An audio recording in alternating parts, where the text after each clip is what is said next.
What's going on, guys? Welcome back to Thrive and Peak. Today I want to talk to you guys something personally I identify with the gray man, as you can tell from the thumbnail, right?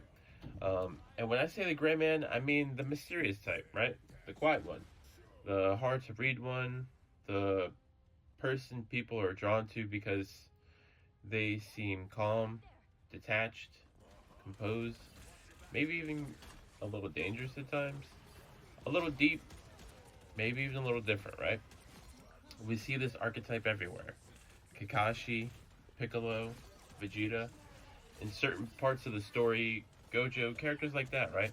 The mysterious types always stand out. People gravitate towards them. A lot of people's favorite characters are those people. Like they're like, hey, like I have a tattoo of these, like some of the characters I just named right now. You know what I mean? Um, but I don't think we talk about enough about why that archetype is so appealing, right? Or what it actually feels like to be that person in real life. Because sometimes the gray man isn't mysterious on purpose. Sometimes he's just guarded. Sometimes he learned that being unreadable felt safer than being vulnerable. And I say that because I relate to that heavily. When I was younger, I actually wasn't always that way. I like joking around. Um, I like being expressive. I like standing out. Like I was good with words. I love vocabulary. And I could be funny. I was like known as the class clown. I didn't always mind being seen, right? But somewhere along the line, somewhere along the way, that started to change. Um, I think a big part of that shift happened when I moved from private school to public school, right? That transition hit me harder than I realized. In private school, I had known a lot of those kids since kindergarten, since I was like 5 years old. Um, and then suddenly I'm in a different environment around mostly new people, and now I'm trying to figure out who I'm, who I am in a space that doesn't know me. That changes you really. Even little things started shaping different versions of me, like being able to pick my own clothes every day, wearing hoodies. Like in private school, you had a uniform, but like um, at my public school, I got to pick what I wore every day. Keep to myself more, observing more, talking less at first, learning how to read the room before I let the room read me. Right, and honestly, that gray man persona started to feel safe. It felt kind of like a protection, right? Um, because you don't know how people are going to receive you at first. There's something comforting about being harder to figure out, harder to like judge, harder to access. You become quieter, like a bit more measured, more reserved. You reveal less too. You let people assume. And sometimes people are actually more drawn to that. That's part of what makes the archetype so interesting. The gray man has a certain appeal because mystery creates curiosity, right? People want to know what you're thinking. They want to understand you. They project that depth onto you. The depth, the depth with the DEPTH depth. You know. They wonder what it's like behind the silence. But what looks powerful from the outside can actually feel lonely from the inside when you kind of from the outside looking in. Because a lot of these characters, people they love, they usually carry pain too. Kakashi's trauma, Piccolo's isolated, Vegeta's prideful and guarded and slow to trust. A lot of mysterious characters we admire are also deeply alone. And I think that's what people miss. Sometimes the gray man isn't at peace. Sometimes he's just adapting. Sometimes the distance isn't confidence. Sometimes it's defense. You know what I mean?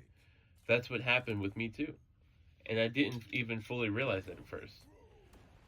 Then after high school, went to the Marine Corps, and honestly, that persona fit like a glove. Like honestly, being composed, reserved, observant, self-contained, that worked. It helped me adapt. It helped me function. It kept me safe. So I carried that version of me for a very long time, and to this day, I can slip back into it. I'm in an unfamiliar environment, or if I'm uncomfortable, or I don't know, like I just fully don't trust the space yet. I can still become that quieter, more closed off version of myself, not because of the full truth of who I am or anything, but because if you if you really know me, I'm actually an extrovert, really. But because that version of me learned how to survive, it's very easy for me to slip back into that, and so on and so forth. And I think that a lot of people become the gray man without realizing it. It's an appealing thing to become because it seems it's a safe space. It's a portable safe space, really. You know what I mean? Not because they're cold, not because they don't care or anything, but because somewhere along the way, being less visible felt safer than being fully known. The only problem is what protects you can also isolate you. That same mystery that draws people in can also keep real connection out. That same shell that helps you survive can stop people from loving the parts of you underneath it. And that's the balance that we have to be careful with. Because there's nothing wrong with being private. There's nothing wrong with being observant, reserved, or hard to read. But if your mystery is just unhealed pain in a calm outfit, eventually you'll get the honest sorry. You've got to be honest with yourself and kind of essentially you have to heal that. For me, I think Thrive and Peak has actually been a part of that, really. The platform, the space, the community I'm trying to build, it's a way for me to step out of from that persona a little bit more. Speaking my thoughts out loud, letting people hear how I specifically feel on subjects. Creating a place where people can be reflective without pretending they're unaffected, you know what I mean?